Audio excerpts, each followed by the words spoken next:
ಆಚಿ ಮಸಾಲ. ಎಂತ ಅಡಿಗೆಯ ರುಚಿಯಾಗೋ ರಹಸ್ಯವು 20 ರೂಪಾಯಿ. ಇವಾಗ ನೋಡಿ, ಸೂರ್ಯನಿಗೆ 9 ಗ್ರಹಗಳಲ್ಲಿ ಸೂರ್ಯನಿಗೆ ಭಾನುವಾರ ಕೊಡ್ತೀವಿ, ಚಂದ್ರನಿಗೆ ಸೋಮವಾರ ಕೊಡ್ತೀವಿ, ಕುಜನಿಗೆ ಮಂಗಳವಾರ ಕೊಡ್ತೀವಿ, ಬುಧನಿಗೆ ಬುಧವಾರ ಕೊಡ್ತೀವಿ. ಅದೇ ರೀತಿ ಗುರುಗಳಿಗೂ ಕೂಡ ಗುರುಗ್ರಹಕ್ಕೆ ಗುರುವಾರ ಅಂತ ಕೊಟ್ಟಿರ್ತಾರೆ. ಹಾಗಾಗಿ ನಾವು ಇತಿಹಾಸದಲ್ಲಿ ಇನ್ನೊಂದು ಹೇಳ್ತೀನಿ. ಇವಾಗ ಸೂರ್ಯ ಆದರೆ ಆ ಸೂರ್ಯನನ್ನು ಮಾತ್ರ ನೋಡಿರ್ತೀವಿ. ಸೂರ್ಯನ ನೆಕ್ಸ್ಟ್ ಜನ್ರೇಷನ್ ನಮಗೆ ಗೊತ್ತಿಲ್ಲ, ನೋಡಿಲ್ಲ. ಕುಜ ಅಂದರೆ ಕುಜನನ್ನು ಮಾತ್ರ ನೋಡಿರ್ತೀವಿ, ಗೊತ್ತಿಲ್ಲ. ಬುಧ ಅಂದರೆ ಬುಧನನ್ನು ಮಾತ್ರ ಕೇಳ್ತೀವಿ, ಬುಧ ಗ್ರಹ ಅಂತ ಕೇಳಿರ್ತೀವಿ, ಗೊತ್ತಿಲ್ಲ. ಆದರೆ ಗುರು ಹಾಗಲ್ಲ. ಗುರು ಅಂತ ಕೇಳಿದ ತಕ್ಷಣ ನೆಕ್ಸ್ಟ್ ಜನ್ರೇಷನ್ ಎಲ್ಲದರಲ್ಲೂ ಗುರುಗಳನ್ನ ನೋಡ್ತಾ ಹೋಗ್ತೀವಿ. ಎಲ್ಲರೂ ಇವಾಗ ಅಲ್ಲಿ ಕಾಣಿಸ್ತಿದ್ದಾರೆ ನೋಡಿ, ಅವರೆಲ್ಲರೂ ಗುರುಗಳೇ ಅಲ್ವಾ.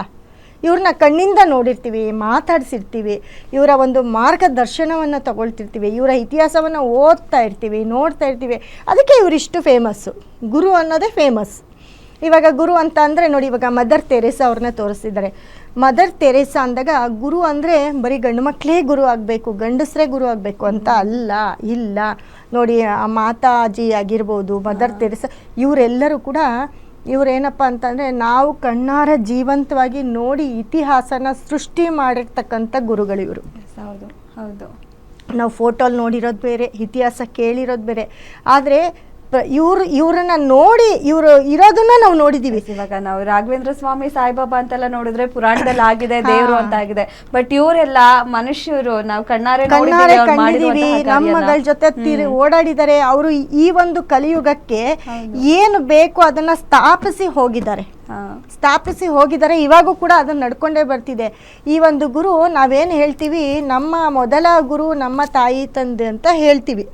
ಆಮೇಲೆ ನಮ್ಮ ಬಾಲ್ಯಾವಸ್ಥೆ ಮುಗಿದಾದ್ಮೇಲೆ ನಮಗೆ ಬರ್ತಕ್ಕಂಥ ಗುರು ನಮಗೆ ವಿದ್ಯೆ ಹೇಳ್ಕೊಡುವಂಥ ಗುರು ಅಂತ ಹೇಳ್ತೀವಿ. ಆಮೇಲೆ ನಮ್ಮ ಮಾರ್ಗದರ್ಶಕರು ಅಂತ ಹೇಳ್ತೀವಿ. ಈ ವೇದವ್ಯಾಸರು ಪುರಾಣದಲ್ಲಿ ನಾವು ಫಿಲಮಲ್ಲಿ ನೋಡಿರ್ತೀವಿ, ಮತ್ತು ಇತಿಹಾಸವನ್ನು ಓದಿರ್ತೀವಿ, ಅಂದರೆ ಕಣ್ಣಾರೆ ಕಂಡಿಲ್ಲ. ಈ ಒಂದು ಜನ್ರೇಷನಲ್ಲಿ ನೋಡಿ, ಇವರೆಲ್ಲರೂ ಗುರುಗಳೇ. ಮದರ್ ತೆರೇಸಾ ಆಗಿರ್ಬೋದು, ಅವರು ಎಷ್ಟೋ ಜನ ಮಕ್ಕಳಿಗೆ ಗುರು ಆಗಿರ್ತಾರೆ, ತಾಯಿ ಆಗಿರ್ತಾರೆ. ತಾಯಿಯಾಗಿ ಅಷ್ಟೂ ಜನ ಮಕ್ಕಳನ್ನ ನೋಡಿ ಅವ್ರನ್ನ ಬೆಳೆಸಿ ಅವರು ಒಂದು ಕೊಡುಗೆಯನ್ನೇ ಕೊಟ್ಟೋಗಿದ್ದಾರೆ ಸಮಾಜಕ್ಕೆ ಅಂತ ಹೇಳ್ಬೋದು. ಅವರು ಕೂಡ ಒಬ್ಬರು ಗುರು ಆಗಿರ್ತಾರೆ.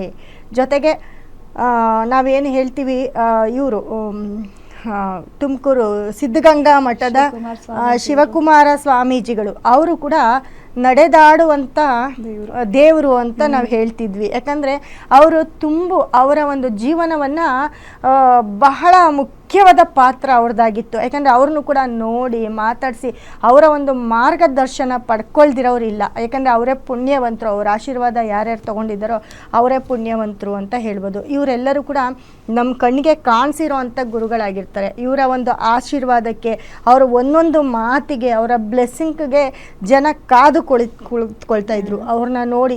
ಯಾಕಂದರೆ ಅವರು ಲೋಕಕ್ಕೆ ನಮಗೆ ಏನೂ ಬೇಡ ಅಂತ ಹೇಳಿ ಲೋಕ ಕಲ್ಯಾಣಕ್ಕೆ ನಿಂತಿರ್ತಕ್ಕಂಥ ಗುರುಗಳು ಅವರಾಗಿದ್ದರು. ಹಾಗಾಗಿ ಅವರು ಕೂಡ ಈ ಒಂದು ಕಲಿಯುಗಕ್ಕೆ ಗುರುಗಳು ಅಂತ ನೆನೆಸ್ಕೊಳ್ತೀವಿ.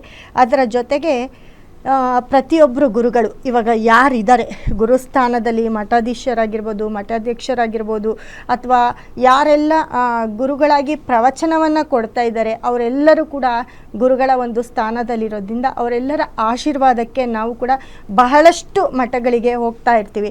ಅಲ್ಲೋಗಿ ಅವರ ಆಶೀರ್ವಚನವನ್ನು ಪಡ್ಕೊಂಡು ಬರ್ತಾ ಇರ್ತೀವಿ.